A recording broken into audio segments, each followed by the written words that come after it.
अच्छा शब्द है ये, मूलाचार में मिलता है, शास्त्रों का शब्द है, आगम का वचन है ये। जयदु जिणिंदो, और इसको अपन जय जिनेंद्र की जगह इस्तेमाल कर सकते हैं। और हम तो कहते खूब अगर व्यापक स्तर पर भी फैल सके तो फैलाना चाहिए खूब, जयदु जिणिंदो।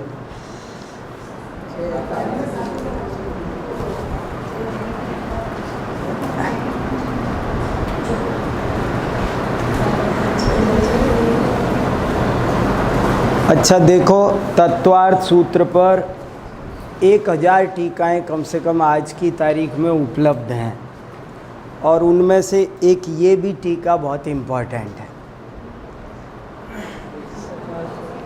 ये इंदौर में एक पूजा प्रकाश छाबड़ा है, उन्होंने लिखी है और बहुत बढ़िया टीका है। मैंने आपको पहले जिक्र किया है, इस टीका में डायग्राम ज़्यादा है। इसका नाम ही है रेखा चित्र एवं तालिकाओं में। हर सूत्र का चार्ट बनाया है, बस चार्ट बना बना करके सारे सूत्र समझाए गए हैं। इसलिए इस दृष्टि से ये किताब भी एक अलग अलग टाइप की टीका है, मतलब इस टाइप की टीका दूसरी देखने नहीं मिलेगी। तो ये एक बहुत अच्छी, ये जीवराज ग्रंथमाला सोलापुर से छपी है और 3-4 जगह इसके प्राप्ति स्थान है। और भाई देखो, ये तो एक अद्भुत टीका है ही, सर्वार्थ सिद्धि का तो कोई मुकाबला नहीं है। यद्यपि आपको कुछ कठिन लग सकती है, लेकिन आप चिंता मत करो। देखो मेरी बात सुनो, आप हम तो बैठे हैं, आप क्यों घबरा रहे हैं?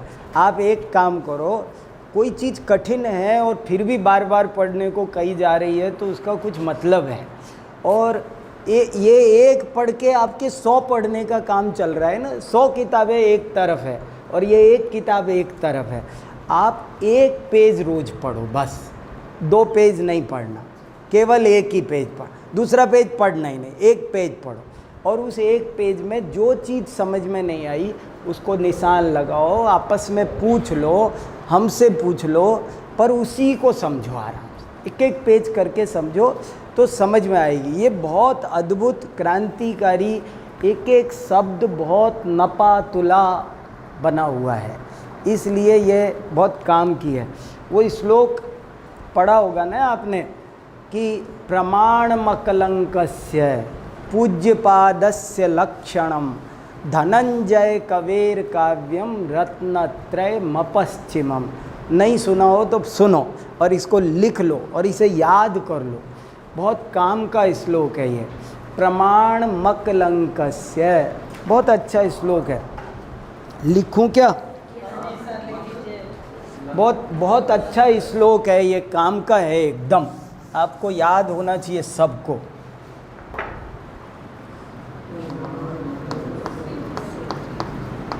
प्रमाण मकलंकस्य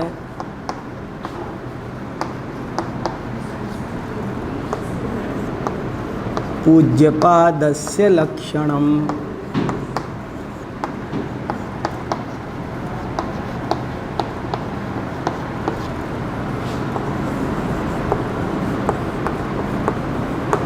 धनंजय कवेर काव्यम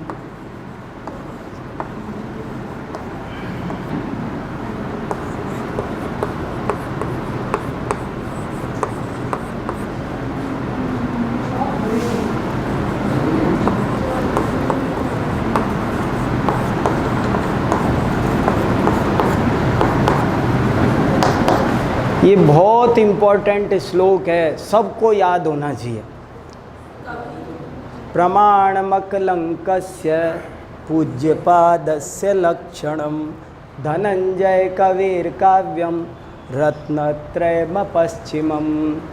जैन साहित्य में 3 रत्नत्रय है, अद्भुत रत्नत्रय है। अपश्चिमम रत्नयम, अद्भुत रत्नत्रय है, 3 अद्भुत रत्न हैं। नंबर 1, अकलंकाचार्य की प्रमाण व्यवस्था। प्रमाण के बारे में अगर कोई अथॉरिटी है तो वो अकलंकाचार्य है। पूज्यपादस्य लक्षणम, लक्षण बनाने में कोई एक्सपर्ट है तो वो पूज्यपाद आचार्य हैं, देवनंदी आचार्य। देवने लक्षण बनाना वो बहुत कठिन काम है। आप पढ़ रहे हो, जरा सी चूक हो जाए तो अतिव्याप्ति, जरा सी अव्याप्ति, असंभव। लक्षण बनाना बहुत कठिन है। बाल की खाल तुलती है, हीरे तुलते हैं लक्षण बनाने में। तो लक्षण बनाने में हजारों आचार्य, लाखों आचार्यों की परंपरा में अगर कोई शिरोमणि आचार्य है, लाखों आचार्य हो गए। भाषण देना आसान है किसी चीज़ पर नपातुला लक्षण बनाना वो कोई पूज्यपाद आचार्य से सीखे। देखो कैसी उनकी महिमा है। प्रमाण व्यवस्था में कौन एक्सपर्ट है? अकलंक। लक्षण व्यवस्था में पूज्यपाद। और कविता लिखने में कौन एक्सपर्ट है? काव्य कोई लिख सके जिसमें रस हो, छंद हो, अलंकार हो, पढ़ो तो भोजन करना भूल जाओ, उसका नाम होता है कविता। कविता लिखने में कोई एक्सपर्ट है तो धनंजय कवि है। धनंजय कवि की कविता सुन के सांप भी डोलने लग जाए, ऐसी कविता है। जानते हो धनंजय कवि की कविता पढ़ी है किसी ने? विशापहार स्तोत्र पढ़ो, अद्भुत है। उसका नाम विशापहार इसलिए है, धनंजय जैसी कविता कोई नहीं लिख सकता। एक और है उनका, एक धनंजय कवि की एक रचना है द्विसंधान महाकाव्य, भारतीय ज्ञानपीठ से छपा है, मेरे पास रखा है, आप देख लेना, यहीं देखना हो तो देखना भर। तो द्विसंधान महाकाव्य और जबकि देखो वो आप हमारे जैसे गृहस्थ थे। मैं उदाहरण देता रहता हूँ कि गृहस्थ लोग भी कितनी ज़्यादा बड़ी साधना कर सकते हैं, इसके बहुत उदाहरण हैं। तो धनंजय कवि इसका बहुत बड़ा उदाहरण है। तो वो द्विसंधान काव्य में क्या बात है कि उसको एक बार आप ये सोच के पढ़ो कि ये रामायण है, तो पूरी कविता आपको हर छंद का अर्थ लगता जाएगा रामायण का। पूरा शुरू से अंत तक इतनी मोटी किताब है, आपको लगेगा मैंने रामायण पढ़ ली। फिर दोबारा पढ़ो उसे, अब ये सोचो ये रामायण नहीं है, ये महाभारत है। और आप उसको पढ़ोगे तो आपको लगेगा मैंने महाभारत पढ़ ली। एक ही किताब, एक ही श्लोक, लेकिन रामायण भी है और महाभारत भी है। इसका नाम है द्विसंधान महाकाव्य। द्विसंधान समझे? एक बोलते निशाना दो पे, एक तीर से दो निशाने, तो द्विसंधान महाकाव्य। बहुत सुंदर श्लोक है। प्रमाणमकलंकस्य पूज्यपादस्य लक्षणम। शुद्ध लिखना और याद करना, अनुष्टुप छंद है, सरल है, श्लोक बहुत याद कर जाओ। प्रमाणमकलंकस्य पूज्यपादस्य लक्षणम धनंजय कवेर काव्यम रत्नत्रयमपश्चिमम। आप और हम कविता बनाएंगे ना तो अभी हमको सालों लग जाएंगे। ऐसे ही लोग कविता बनाने वाले बहुत घूमते हैं, लेकिन जो असली कवि होते हैं ना, वो जब कभी शास्त्रीय कवि सम्मेलन होते हैं ना गिने चुने लोगों के, तो आप देखा करो, अच्छे कवि होता है ना, वो कह देता है बैठ जाओ बैठ जाओ, सीखो अभी बच्चा सीखो। अपश्चिमम माने अद्भुत, जैसा अभूतपूर्व। अपश्चिम शब्द को हिंदी में पश्चिम माने पहले कभी नहीं हुआ ऐसा, अभूतपूर्व। ये पश्चिम दिशा नहीं, अपश्चिम माने जिस जो ऐसा कभी आज तक हुआ ही, अद्भुत रत्न है। बहुत प्रसिद्ध है, उसमें देखना किताब में मैंने रेफरेंस लगा रखा है कहीं का। इस सर्वार्थ सिद्धि की प्रस्तावना में भी है। एक तो ये याद करना जरूरी है, एक मोक्ष मार्ग से नेतारम याद होना जरूरी है, एक सूत्र का लक्षण वाला श्लोक याद है। एक पेज पर श्लोक लिख लो, और अगर सब लिख दोगे तो मैं सबकी सब फोटोकॉपी भी दे दूँगा। ये 5-7 श्लोक अच्छे लिख दो बढ़िया सबके लिए। एक वो श्लोक सूत्र का समझ में आ गया आपको?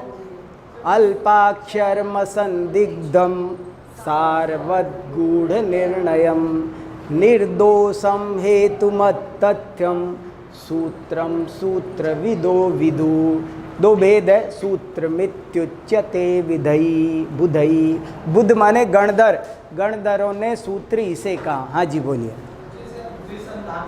हाँ हाँ हाँ, वही अर्थ है। एक जैसे उनने ऐसा शब्द इस्तेमाल किया है, जैसे वो लिखेंगे नारायण तो राम पर भी लागू हो गया, कृष्ण पर भी लागू हो गया। ऐसे ऐसे शब्द चुनेंगे वो। शब्द एक है, श्लोक एक है, लेकिन अर्थ एक बार रामायण समझ के पढ़ जाओ, एक बार महाभारत समझ के पढ़ जाओ, अद्भुत है। और आपको पता है, अभी आपको कमाल की बात आपको बताऊं, एक और काव्य लिखा है, सप्त संधान महाकाव्य। सप्त संधान महाकाव्य समझे क्या मतलब? अब समझ गए? ये एक ही किताब में 7 महापुरुषों का जीवन चरित्र। नहीं, वो किसी और का है। और एक और है चतुर्विंशति संधान महाकाव्य। साहित्य में सप्त संधान से बड़ा कोई नहीं मिलता संस्कृत साहित्य में। लेकिन जैन कवियों ने एक प्रयोग किया है, चतुर्विंशति संधान महाकाव्य। मेरे पास वो भी है, मैंने उसे भी देखा पढ़ा है। अब आप देख रहे हो कितना पढ़ना है। हाँ 24 भगवान पर तो हो ही जाएगी, मान लो चतुर्विंशति। हाँ, इसीलिए मैं वही कह रहा, चतुर्विंशति संधान भी लिखा गया है, लेकिन जो द्विसंधान में जो बात है ना, वो अद्भुत है। चतुर्विंशति तो इसलिए बन गया कि उस 24 तीर्थंकरों की बातें एक सी तो है, ऐसा ही गर्भ कल्याणक हुआ, ऐसा ही जन्म कल्याण। पर एक ऐसा है कि उसे आप पढ़ोगे तो एक बार पढ़ो तो लगेगा जैसे हम आदिनाथ भगवान पढ़ रहे हैं, दोबारा पढ़ोगे तो लगेगा हम अजितनाथ की जीवनी पढ़ रहे हैं, तिबारा संभवनाथ की, ऐसे अलग अलग अलग लगता है, 24 की लगती है। तो इसलिए ऐसा भी कुछ होता है कि सीधे पढ़ो संस्कृत में? नहीं नहीं नहीं, वो ऐसा कुछ नहीं, वो अलग चीज़ है। वो एक अलंकार है जिसमें इधर से पढ़ो तो अलग, इधर से पढ़ो तो अलग, वो अलग चीज़ है, वो अलंकार है वो। तो ये तो ऐसा है। तो एक वो अल्पाक्षरम संदिग्धम सारवत गूढ़ निर्णयम निर्दोषम हेतुमत तथ्यम सूत्रमित्युच्यते बुधई। हो गए कितने? हो गए 3 हो गए। चौथा और एक याद होना चाहिए। चौथा ये याद होना चाहिए, पड़म चौके पड़मम पंचम ए जान पोगलम तच्चम। ये बहुत ज़रूरी है ये कि तत्वार्थ सूत्र की विषय वस्तु मालूम है ना, है सूत्र में, इसमें किताब में भी लिखा हुआ, सबको पता है, लिखने की ज़रूरत तो नहीं पता हो तो देख लेना आपस में। पर ये बहुत ज़रूरी है, इसको लिखो अच्छे से और पक्का करके इसे कंठस्थ करो। ये 8-10 श्लोक बिल्कुल कंठस्थ होने चाहिए। फिर सुनो ध्यान से, इनको गाना भी आना चाहिए, शुद्ध गाना आना चाहिए। पड़म चौके पड़मम, पड़म चौके, शुरू के 4 अध्यायों में पड़मम, पड़मम माने प्रथम, पहला तत्व है। शुरू के 4 अध्यायों में पहला तत्व है पड़म चौके पड़मम पंचम ए जान पोगलम तच्चम। 5वें अध्याय में अजीव तत्व का वर्णन है। छठे सप्तम आसव, छठे 7वें में आश्रव तत्व का वर्णन है। 8ठम ए बंदना दवो, 8वें में बंद तत्व का वर्णन जानना चाहिए, ना दवो जानना चाहिए। 9वें संवर निज्जर, 9वें अध्याय में संवर निर्जरा। 10वें मोक्षम वियाणाई इति सत्त तच्च भणिदम जिणवर पणिदम दह सुत्तम। जिनवर प्रणीत 10 अध्यायों में ये 7 तत्व इस प्रकार, ये इनका कंटेंट है, ये विषय सूची है। तो ये पूरा का पूरा ये 2 श्लोक भी आपको कंठस्थ करने ही हैं। देखो पहले सूत्र जी माने तत्वार्थ सूत्र। और आपको पता है एक जगह अकलंक आचार्य ने, एक जगह धर्मभूषण आचार्य ने कई जगह ऐसा शास्त्र में कहा है। शास्त्र माने शास्त्र, पहले शास्त्र में कहा है का मतलब ही होता था शास्त्र माने मोक्ष शास्त्र। तत्वार्थ सूत्र की महिमा समझो आप, कितना बड़ा महत्व होगा कि ये बात शास्त्र में कहाँ लिखी है। तो शास्त्र माने तत्वार्थ सूत्र में दिखाओ। तो शास्त्र सारे एक तराजू के एक पलड़े में, पूरा जैन साहित्य तराजू के एक पलड़े में रखो और दूसरे पलड़े में अकेला तत्वार्थ सूत्र रखो, तो तत्वार्थ सूत्र का पलड़ा भारी है। ये भी एक गजब की ही बात है। ठीक है, चलो अब हम एक एक सूत्र बोलना। पहला सूत्र बोलो आप, शुद्ध। हाँ चलो मंगलाचरण बोलो। शुद्ध पढ़ना, चाहे धीरे पढ़ना। हाँ, स्पीड 20 की चलेगी, हमें 5वां गियर की जरूरत नहीं।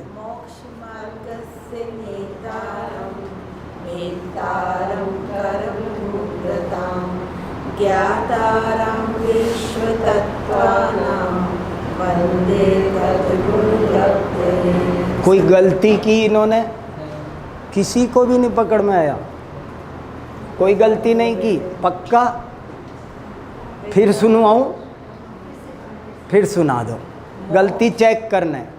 मोक्ष मार्गस्य नेतारं भेदारं करं व्रतां ज्ञातारं विश्वतत्त्वानां वन्दे तद्गुणलब्धये। हाँ नेतारं बोलो, भेदारं। हाँ बैठो बैठो। वो फिर भी अब की बार काफ़ी ठीक हुआ, अच्छी बात है, कोई बात नहीं है। पर एक तो जो खास पकड़ने की है ना, कर्म मत बोलो, कर्म बोलो। जो पकड़ने की चीज़ है ना, ये एक तो ये समझ लो कि नेतारम में एक तय है, ज्ञातारम में एक तय है, बस भेदता में 2 है, बस इतना पकड़ना है। केवल भेदता में 2 है, बाकी सब जगह 1 है। एक तो ये बात ध्यान में रखने की है बोलते समय। और दूसरा मोक्ष, बहुत अच्छा साफ आने दो, मोक्ष बिल्कुल क्लियर निकलने दो। और कर्म नहीं, कर्म भूभृता। कर्म करेंगे तो गड़बड़ होगी, उसका स्वर है एक। मोक्ष मार्गस्य नेतारम भित्तारम कर्म भूभृताम भृताम ज्ञातारम विश्वतत्त्वानां वंदे तद्गुण लब। तद्गुण नहीं, तद्गुण लब्ध, दे आधा है, तद्गुण लब्धये। पहला सूत्र पढ़ो अब। ठीक है, बिल्कुल ओके। हम मोक्ष मार्ग, विसर्ग पर जोड़ दो। सम्यक दर्शन ज्ञान चारित्राणि मोक्ष मार्ग। तीसरा सूत्र आप पढ़ो। हाँ बोलो, आपका नंबर रह गया। ठीक है, हाँ नहीं, वो चौथा है। हाँ तीसरा मतलब दूसरा। हमने पहले को मंगलाचरण को पहला समझ लिया ना। दूसरा सूत्र तत्वार्थ श्रद्धानम सम्यक दर्शनम। अब तीसरा सूत्र पढ़ो आप। तन्निसर्गादधिगमाद्वा, तन्निसर्गादधिगमाद्वा। चौथा सूत्र पढ़ो। जीवा जीवाश्रव बंध संवर निर्जरा मोक्षास्तत्वम। 5वां नामस्थापना द्रव्य भाव तस्तन्यासः। अगला सूत्र प्रमाण नयैरधिगमः। यहाँ से हम आगे बढ़ेंगे। प्रमाण नयैरधिगमः, प्रमाण और नयों के द्वारा बराबर संधि विच्छेद करते चलो। देखो ये है नयई,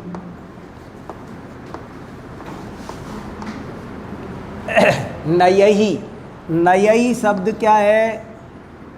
तृतीया विभक्ति का बहुवचन है। नयों के द्वारा, नयों के द्वारा प्रमाण नयैरधिगमः।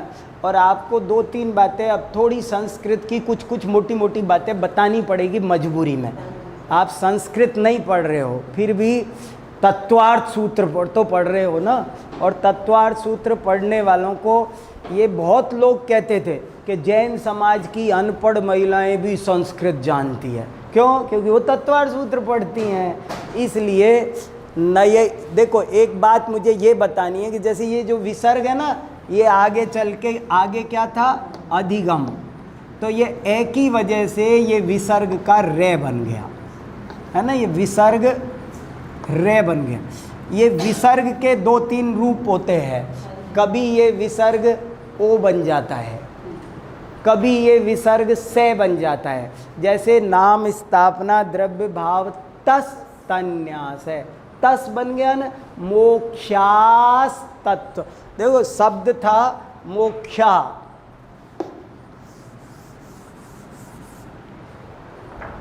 शब्द था मोक्षा और आगे था त, तो ये क्या बन गया? से। और याद रखना आधा से ही बनता है। रे भी बनेगा, कभी क्या बनेगा? इसका आधा रे बनेगा, कभी इसका ओ बनेगा। ऐसे अलग अलग इसके प्रयोग होंगे। कहाँ क्या होगा वो भी आपको ध्यान में रखना है, ठीक है ना। 5-6 ही है, विसर्ग संधि में है। कितने प्रयोग है शुभम? इसके विसर्ग का क्या क्या होता है? 5-6 ही है। विसर्ग संधि देख के बता देंगे आपको, मेरे अभी चित्त में ध्यान में नहीं है ना। विसर्ग संधि के रूप हैं। कभी इसका ओ होता है, कभी से होता है, कभी रे होता है। और भी 2-3 प्रयोग होते हैं, खास तो यही है। तो ठीक है, प्रमाण नयैरधिगम। जब भी आप सूत्र की व्याख्या करें, विश्लेषण करें, आपके परीक्षा में 2 तरह से आपको काम करना है। एक पद्धति तो मैंने ये बताई कि आप ऐसा करो, एक नोटबुक बना के सूत्र लिखो और सूत्र के बाद में शुद्ध सूत्र लिख दिया, फिर लिखो अर्थ और केवल उसका हिंदी में अर्थ लिख लो और फिर उसकी व्याख्या और फिर विशेषार्थ। तो ऐसे आपकी एक टीका तैयार हो जाएगी अपनी। नहीं, एक ही बात नहीं आएगी। विशेष में, व्याख्या में तो वहाँ जो कहा, जैसे तन्निसर्गाद अधिगमाद्वा, इसकी व्याख्या तो यही है कि निसर्गद सम्यक दर्शन बिना उपदेश के है, अधिगमज उपदेश से। लेकिन विशेषार्थ में ये बात है कि निसर्गद सम्यक दर्शन भी वास्तव में उपदेश पूर्वक ही होता है, भले उसे अभी ये जो सूत्र में नहीं लिखी है बात, वो विशेषार्थ है। विशेषार्थ किसका नाम है? जो सूत्र में नहीं है वो बात विशेषार्थ है। कोई व्याकरण संबंधी बात है वो विशेषार्थ है। तो ऐसे करके इन चीज़ों को नहीं। हाँ, मोक्षा बहुवचन है। हाँ, राम है, रामौ रामः, ये बहुवचन है। हाँ, ठीक है ना। मोक्षास तत्वम।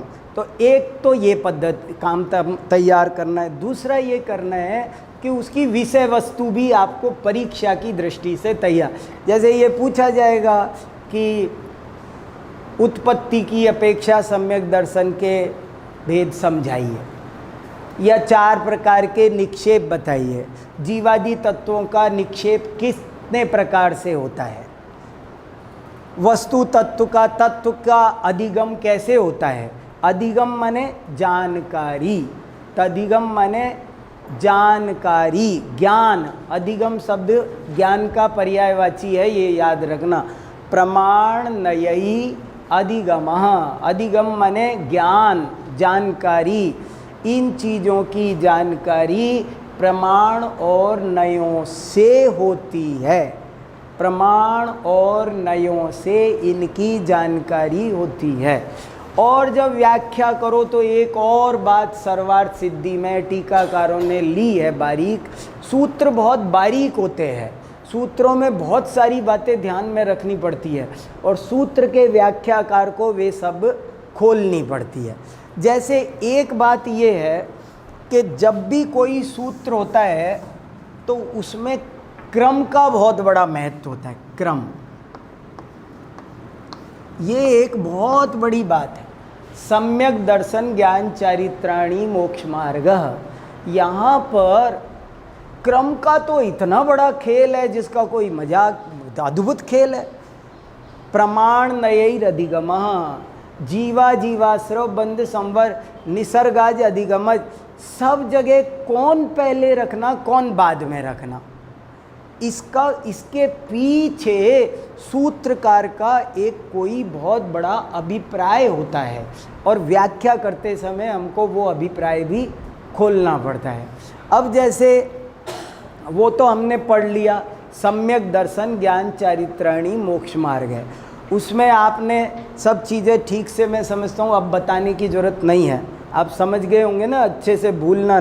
इतना ज़रूर बताना है कि इनमें क्यों सम्यक दर्शन को पहले स्थान दिया गया, सम्यक ज्ञान दोनों के बीच में क्यों आया, मध्यमणि न्याय से ज्ञान को बीच में लिया। ज्ञान बहुत पावरफुल है, सबका आधार है।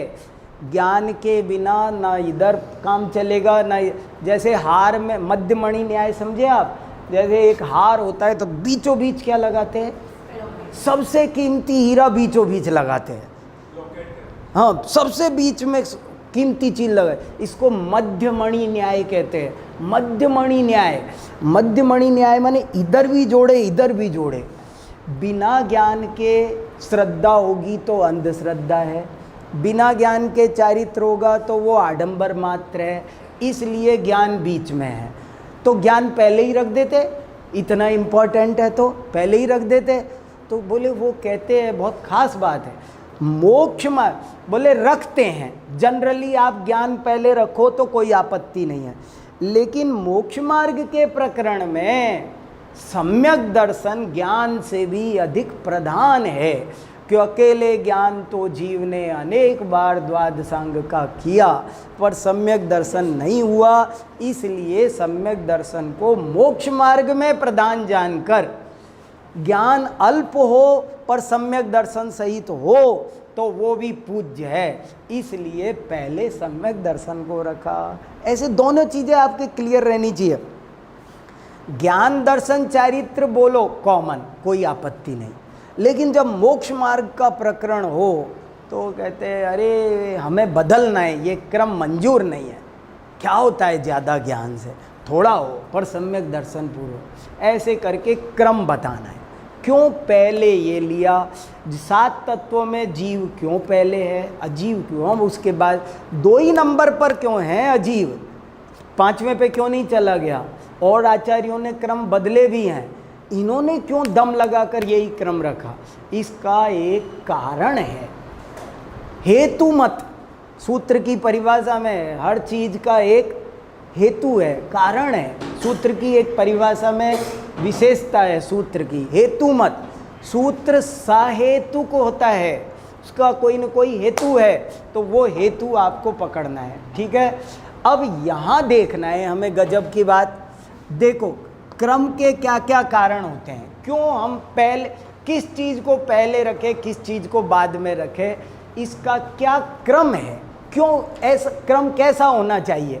संविधान क्या है क्रम का, क्रम संहिता। क्रम संहिता क्या कहती है, क्रम संहिता समझे, क्रम संहिता माने शास्त्रों में क्रम का जो संविधान है वो क्या है। तो एक क्रम तो ये है कि जिसमें कम अक्षर हो वो पहले आएगा।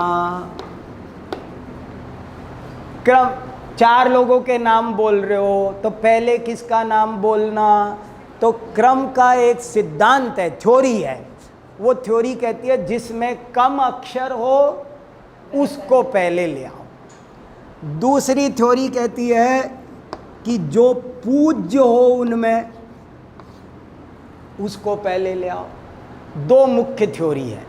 जैसे मान लो एक कपड़े की दुकान खोली तो उस फर्म का नाम रखेंगे राम किशन ताराचंद क्लोथ स्टोर, राम किशन ताराचंद। राम किशन ताराचंद क्यों रखा, ताराचंद राम किशन क्यों नहीं रखा, कि राम किशन जी बड़े हैं ताराचंद जी छोटे हैं, इसलिए दुकान का नाम क्या रखा, रामकिशन ताराचंद। समझ में आया? जितनी भी फर्म है, जितने भी नाम दुनिया में चल रहे हैं, उसमें पूज्य कौन, पूज्य को पहले लाया जाएगा। एक कायदा तो ये है।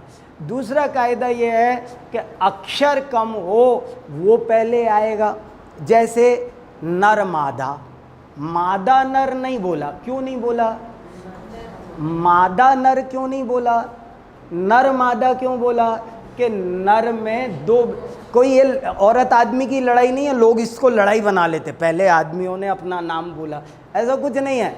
ये नर शब्द में मात्राएं कम है, मादा शब्द में मात्रा ज़्यादा है। नर में 2 ही मात्रा है, मादा में 4 मात्रा है। समझ में है? इसलिए पहले जिसमें, तो पहला कायदा तो क्या है, पहले नंबर तो उसको पहले ले आओ जिसमें कम अक्षर हो। अल्पाच तरत्वात्, संस्कृत में नियम है अल्पाच तरत्वात्, जिसमें कम अक्षर हो वो पहले आ जाएगा। लेकिन ये तो एक कॉमन का है, जहाँ आपको क्रम का कोई रीजन समझ में नहीं आए वहाँ उठाकर आप जिस देख लो, बस अक्षर में ही जिसमें कम अक्षर हो उसको पहले रख दो, फिर जिसमें उससे ज़्यादा हो, जिसमें उससे ज़्यादा हो, जिसमें उससे ज़्यादा हो, रखते चले जाओ। एक सिस्टम तो ये फिक्स है।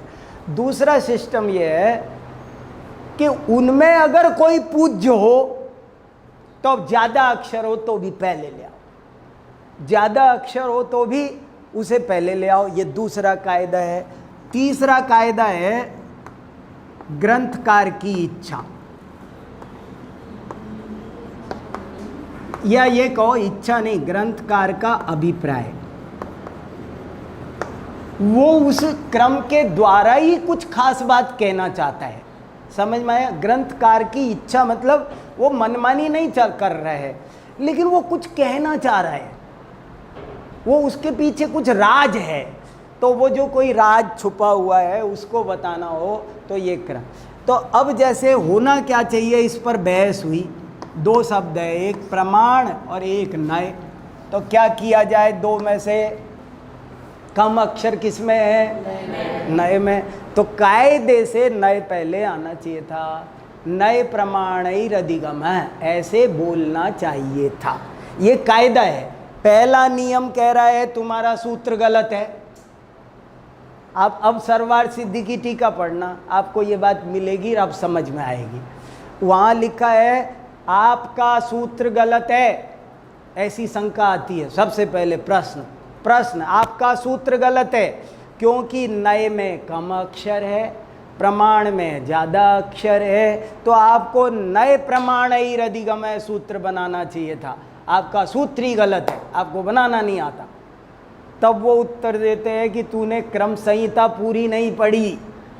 अगला नियम क्या है कि जो पूज्य हो उसे पहले ले आओ।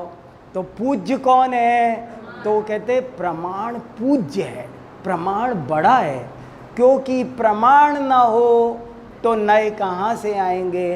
प्रमाण में से ही तो नए निकलेंगे। इसलिए प्रमाण के पूज्य होने के कारण प्रमाण पहले लिया। ठीक है ना? समझ में आया ना? ऐसे करके बहस हुई है। तो ये क्रम है। तो प्रमाण नयैर अधिगमः, ऐसे उनकी व्याख्या करना है।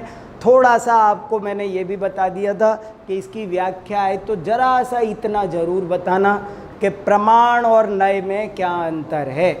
पूरी वस्तु को जानना या कहना प्रमाण है, और उसके एक देश को, एक अंश को जानना या कहना नय है।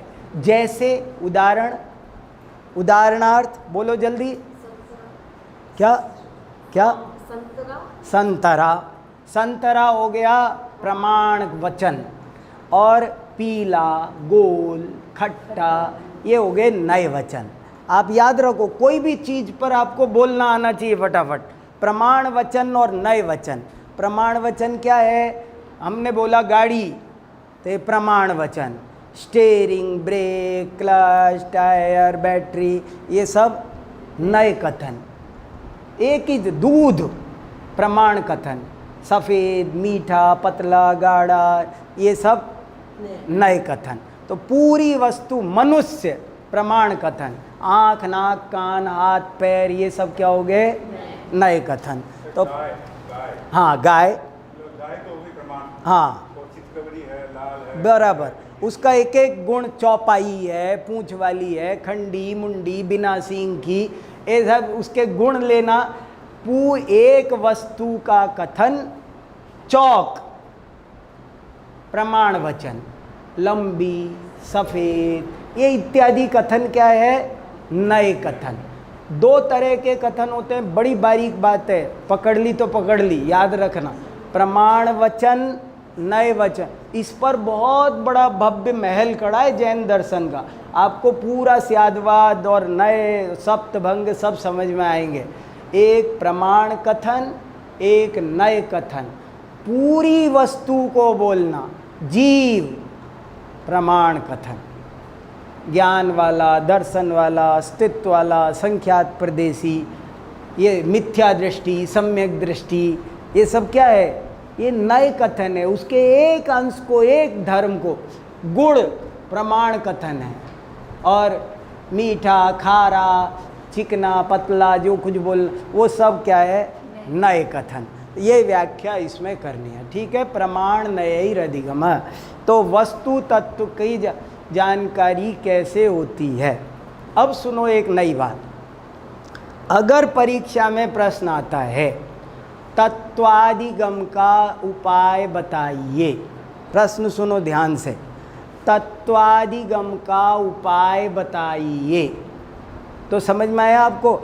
अब शब्दों को पकड़ो, कहीं अर्थादिगम भी आ सकता है, कहीं वस्तु की कभी आपसे सरलता से प्रश्न पूछ, कभी उसी की भाषा कठिन हो जाएगी, लेकिन घबराना नहीं, बात एक ही है। तत्वादिगम के उपाय लिखिए, तो आपको उत्तर देना है। तत्वार्थ सूत्र में आचार्य उमा स्वामी ने तत्वादिगम के उपाय निम्नलिखित 3 सूत्रों में बताए हैं। आपका उत्तर ऐसे शुरू होना चाहिए। समझ में आया? फिर सुनो ध्यान से। प्रश्न क्या था? तत्वादिगम के उपाय बताइए। आपका उत्तर कहाँ से शुरू होगा?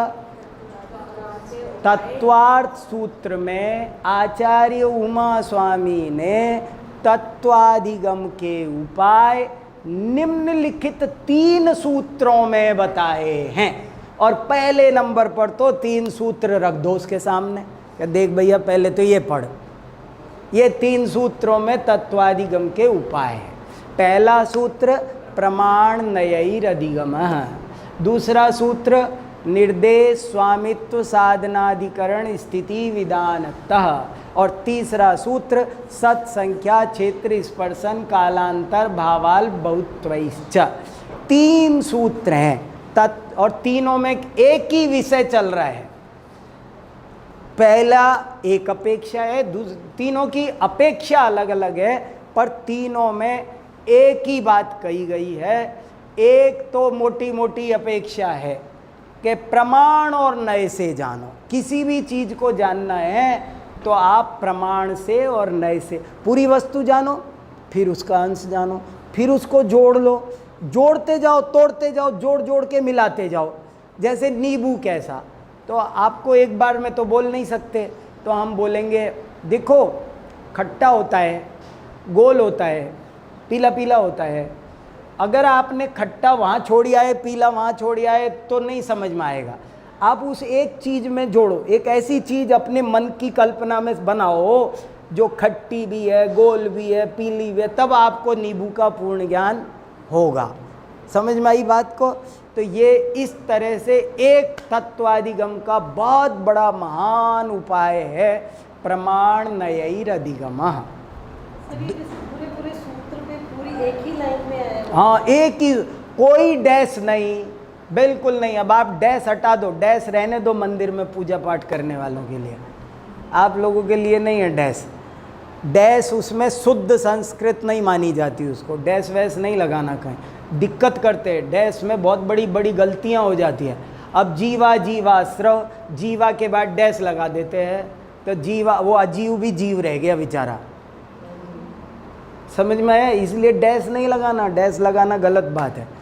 तो अब चलो दूसरा उपाय क्या है? निर्देश स्वामित्व साधनाधिकरण स्थिति विधांतर। बहुत इम्पॉर्टेंट, बड़े काम के बहुत अच्छे सूत्र है। हमको ये पहले दूसरे अध्याय में थोड़ी मेहनत करनी पड़ जाए तो चिंता मत करना, ये बहुत काम के हैं। बाद में थोड़ी स्पीड बढ़ा देंगे, पर इसको कमज़ोर रख देंगे तो गड़बड़ हो जाएगी। निर्देश स्वामित्व साधनाधिकरण स्थिति। और आप सोचा बहुत करो, अगर ज्ञान बढ़ाना है तो सत्य को जानने का क्या उपाय है? गजब है, 3 सूत्रों में क्रांति कर दी।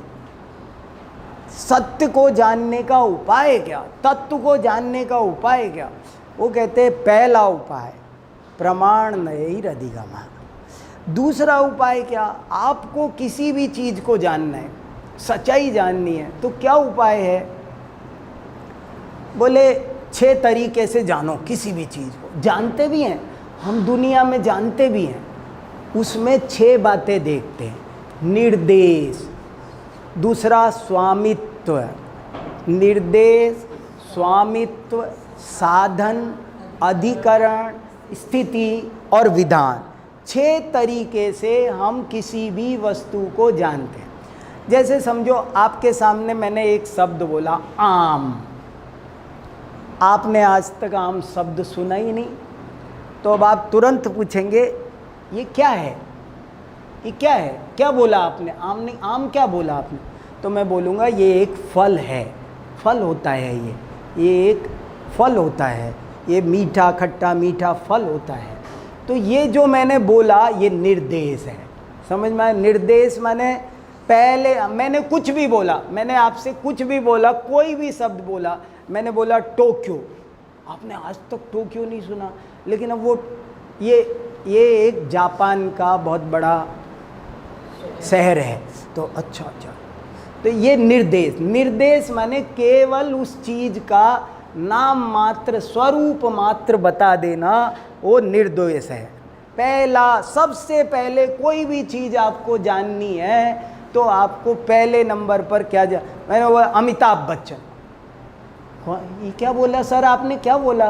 कि नहीं, ये सिनेमा के एक बहुत बड़े कलाकार हैं, अभिनेता हैं। अच्छा, तो ये क्या? ये निर्देश हुआ। पहले नंबर पर निर्देश, दूसरे नंबर पर स्वामित्व। ये किसका होता है? जैसे ये क्या है? जैसे मैंने बोला ये डस्टर है, डस्टर किसका है सर? दूसरे नंबर पर प्रश्न पैदा होगा ये किसका है? किसका में निश्चय से भी व्यवहार से भी किसका बना है, इसका निश्चय स्वामी कौन है, व्यवहार स्वामी। हाँ, अभी लास्ट में सब लगाता हूँ, एक पे चारों लगाएंगे। चलो आम पे ही लो। निर्देश, आम, आम बोला तो आम ये एक फल है, ये हो गया निर्देश। ये किसका है? ये किसका है? ये मेरा है, ये अनेकांत जी का है। ये क्या हुआ? स्वामित्व। निर्देश स्वामित्व। साधन, साधन माने ये किससे बना है, ये किससे बना है। साधन माने इसका इसकी सामग्री क्या है, इसके घटक तत्व क्या है, किससे बना है ये। हाँ, तो उसका नाम है साधन। जिस चीज़, ये पेड़ पर आता है, ये तो वृक्ष से ही बना हुआ है, तो साधन वो चीज़ किस, या मिट्टी का बना हुआ है या प्लास्टिक का बनाया हुआ है, ये किस चीज़ का बना हुआ है, खिलौना मात्र है, तो ये साधन। अधिकरण, अधिकरण माने ये किसके आधार पर रहता है? अधिकरण माने आधार, ये किसके आधार पर रहता है, कहाँ पाया जाता है? निर्देश स्वामित्व साधन अधिकरण। किससे बना है? साधन। कहाँ पाया जाता है? इसका आधार क्या है? कि ये सहारनपुर का है, ये लखनऊ का है, ये अधिकरण। वो किस एरिया का है? क्षेत्रवाचक है, आधारो अधिकरणम। तो वो कहाँ का है? ये अधिकरण। निर्देश, आप समझ रहे हैं ना? निर्देश स्वामित्व। पहले नंबर पर ये क्या होता है? ये आम, अच्छा ये एक फल है। ये सब चीज़ों में लगाना है आपको। अब 2 4 5 अपनी तरफ से लगाना। निर्देश, स्वामित्व, साधन। साधन माने इसकी निर्माण सामग्री। जैसे हमने बोला राज मंदिर, तो सर ये क्या है? ये जयपुर का एक बहुत बड़ा सिनेमा हॉल है। अच्छा, वो किससे बना है? तो वो कोई अलग चीज़ है क्या? नहीं नहीं, वो ईंट पत्थर चूने से नहीं बना, वो इससे बना है। अच्छा अच्छा, इसका साधन अलग है। तो किस चीज़ से बना है ये साधन? कहाँ पाया जाता है ये अधिकरण? निर्देश, स्वामित्व, साधन, अधिकरण, स्थिति। स्थिति माने ये इसका काल क्या है? ये आम है, ये केवल अप्रैल मई जून में ही आता है, बाकी टाइम नहीं आता है। इसकी स्थिति माने ये सेब फल है, इसका सीजन ये है। ये अंगूर, इसका सीजन ये है। स्थिति माने ये कितने काल पाया जाता है, कब होता है, कब नहीं होता है, कितने दिन तक रहता है। ये खरबूजा है, ये तरबूजा है, ये इस समय होता है। ये चीकू है, ये कीनू है, ये कीवी है। सबके अलग अलग टाइम है ना, सबका पीरियड अलग है। हर चीज़ हर समय ने, सबकी स्थिति एक सी नहीं होती। सबकी स्थिति, ये चींटी है, ज़्यादा से ज़्यादा 48 दिन जीती है। ये कुत्ता है, ज़्यादा से ज़्यादा 20 साल जीता है। ये मनुष्य है, ये ज़्यादा से ज़्यादा 100 वर्ष जीता है। ये सब इनकी आयु है, स्थिति है। तो स्थिति और विधान, ये कितने तरह का होता है? ये ऐसा ही होता है, कुछ और भी टाइप होते हैं? नहीं, ये दशहरी है, लेकिन एक चौसा होता है, एक अमुक होता है, एक तमुक होता है। इतने सारे भेद उसके और भी होते हैं। ये लंगड़ा है, ये केसरिया है, ये सफ़ेदा है। ये सब क्या हो गए? विधान। विधान समझ गए? प्रकार। विधान माने 1 विध, 2 विध, 3 विध, 4 विध, वो प्रकार है। तो ऐसे चीज़ों को समझो, किसी भी चीज़ को जान। पंखा, निर्देश, स्वामित्व। देखो अब अपने आप सोचो, इसका निर्देश, स्वामित्व, साधन, अधिकरण, स्थिति, विधान, हर चीज़ का समझो। ये क्या है कि ये ब्लैक बोर्ड, अच्छा, निर्देश, स्वामित्व, साधन, अधिकरण, स्थिति, विधान। कितने तरह के ब्लैक बोर्ड होते हैं? इसका मालिक कौन है? ये किससे बना है? ऐसे करके आप तत्वाधिगम कर सकते हैं। ये हर चीज़ का आई कार्ड देखने का तरीका है। ये हर वस्तु का आई कार्ड है, ये परिचय पत्र है, उस पर ये लिखा होगा। जैसे अपने परिचय पत्र पर लिखा होता है ना, नाम, पिताजी का नाम, डेट ऑफ बर्थ, घर का पता, ये सब कुछ नहीं है। निर्देश, स्वामित्व, साधन, अधिकरण ही है ये, और कुछ नहीं है। यही बायोडेटा है। हर चीज़ का ओरिजिनल बायोडेटा ये 6 बिंदुओं पर जाना जाता है। निर्देश, स्वामित्व, साधन, अधिकरण, स्थिति, विधान। जैसे बोला मनुष्य, तो निर्देश, हाँ, मनुष्य, जैसे हमने बोला मनुष्य क्या है? ये 4 गतियों में से एक गति का जीव है। ये निर्देश, उसके बारे में जरा सा डिस्क्रिप्शन, उसका नाम है निर्देश। उसका थोड़ा सा मनुष्य 84 लाख योनियों में से एक है, और ये 4 गतियों में से एक गति का जीव है, ऐसे बोलना। बस ये निर्देश, ये स्वामित्व किसका है वो भी बताना पड़ेगा। किसका है? मैंने बताया निश्चय से घटाओ, व्यवहार से घटाओ। कोई ये बच्चा किसका, तो बता दोगे ना। अब हम बड़े हो गए तो समझते हैं हम किसके हैं, पर है ना किसी न किसी के। हम भी किसी न किसी के हैं ना। हम हमारे पिताजी के हैं, हमारी माताजी के हैं, कहाँ के हैं, यूँ समझ लो। अपने नगरों के नाम से भी निकल के आएगी चीज़ें, पर हर चीज़ का कोई ना कोई स्वामी होता है। निश्चय से ही कह दो ये अपना स्वामी आप है, यही कह दो। तो सर आम पे जो फल पे लगाया तो उसमें निश्चय व्यवहार से कैसे सब पे घटेगा, कैसे घटेगा? किसी पर भी घटा, आप ही घटा लोगे, मुझे घटाने की ज़रूरत ही नहीं है, क्या बड़ी बात है। आम के ऊपर कैसे? हाँ, आम पर भी ऐसे ही घटेगा ना, अपना स्वामी आप है, और व्यवहार किस माली का है, घटा के नहीं। आम किसी न किसी का होगा कि नहीं, उसका तो माली है वो, या तो बगीचा माली है उसका, या जैसे आप रिलायंस फ्रेश से खरीद के लाए तो किसका है, ये रिलायंस फ्रेश का है, ये हमारे ये कुलदीप जी के फार्म हाउस का है, तो ये फार्म हाउस का हो गया, किसका है, इसका मालिक कौन है। एक ही शर्ट का मालिक कितने, ये शर्ट का स्वामित्व तो बताओ। ये शर्ट मैं कहता हूँ मेरी है, पत्नी खरीद लाई, वो कहेगी मैं खरीद के लाई थी, ये मेरी वाली है, ये मेगा वाली नहीं है, या आज आपने मेरी वाली पहनी है, ये लुई फिल्म की है। या वो कंपनी की आ जाएगी। ये कितनी चीज़ें, स्वामित्व के स्टेज बनेंगे बहुत सारे, एक ही चीज़ के बहुत सारे स्वामी बनेंगे। तो इसलिए निर्देश, स्वामित्व, साधन, अधिकरण, स्थिति, विधान। और फिर अगला सूत्र बता देंगे, सात, संख्या, क्षेत्र, स्पर्शन। उसका जरा सा बताता हूँ शॉर्ट में थोड़ा सा। देखो, कोई भी चीज़ जानने का एक और तरीका होता है बहुत बढ़िया, और उसका नाम है द्रव्य क्षेत्र काल भाव। द्रव्य क्षेत्र काल भाव। और ये जो अगला सूत्र है ना, ये और कुछ नहीं है, द्रव्य क्षेत्र काल भाव का ही डिटेल है। सत, संख्या, क्षेत्र, स्पर्शन, काल, अंतर, भावाल्प, और कुछ नहीं है, इसी का डिटेल है।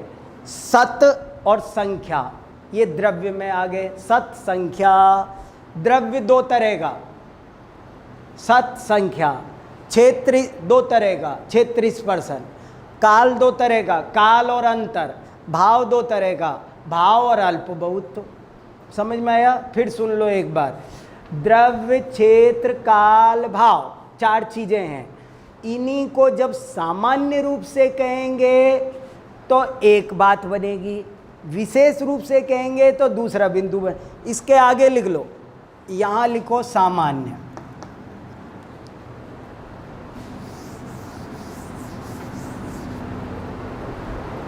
ये सामान्य, ये विशेष।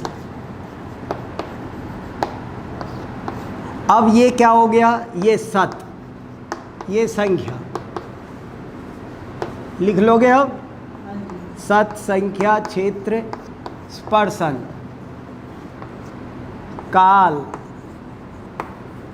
घसीट लिख रहा हूं मैं तो, आप मत लिखना घसीट। और यहाँ तो घसीट ही लिखने पड़ते हैं नोट्स, तो घर जाके फिर शांति से लिखना। सत, संख्या, क्षेत्र, स्पर्शन, काल, अंतर, भाव, अल्प। देखो, सत, क्षेत्र, काल, भाव, ये तो द्रव्य क्षेत्र काल भाव हो गए, सामान्य कथन। और विशेष कथन संख्या, स्पर्शन, काल, अंतर और अल्प बहुत। बहुत गजब की बात बता रहा हूँ आपको, बहुत अद्भुत है ये। क्या कहा, कोई भी चीज़ जाननी है तो पहले कैसे जानो, चार तरह से, द्रव्य क्षेत्र काल भाव। वो है, ये सत हो गया, है तो कितनी है, ये संख्या हो गई। फिर कहाँ रहती है, इस समय कहाँ है, जैसे आम पर ही घटा लो पूरे के पूरे। आम का सत है, कितने आम हैं, ये संख्या हो गई। और कहाँ रखा है, टेबल पे रखा है, ये हो गया।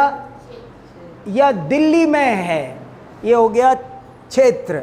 और स्पर्शन माने वो और कहाँ कहाँ रहता है, कितने एरिया में मिलता है।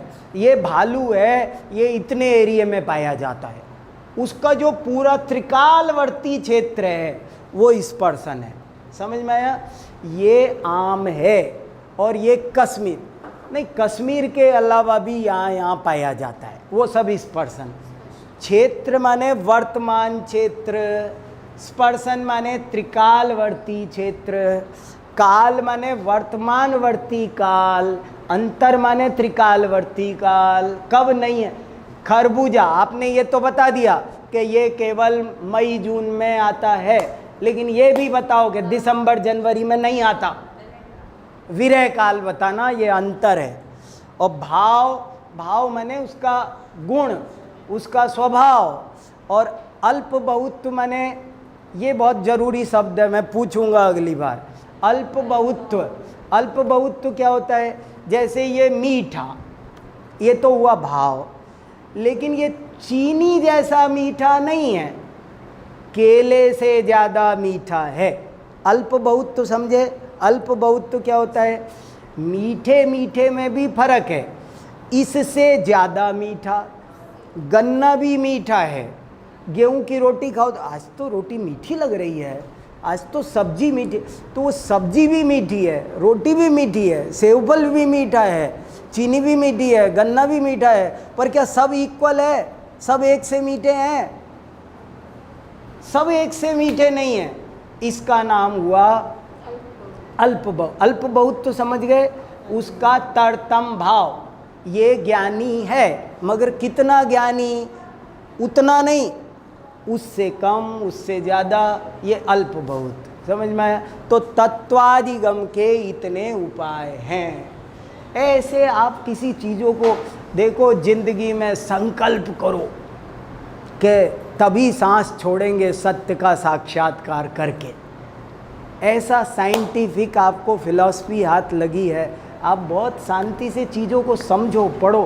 कुछ कहीं ऐसा लिखा है कि नहीं वो गुरुजी के मुंह से सत्य का ज्ञान होगा। तत्वादिगम का क्या उपाय नहीं बताया, वो भी सोचो आप। ऐसे नहीं बताया कि ऐसे ऐसे अंधश्रद्धा करने से तत्वादिगम होगा, ऐसे करो तभी तत्वादिगम हो।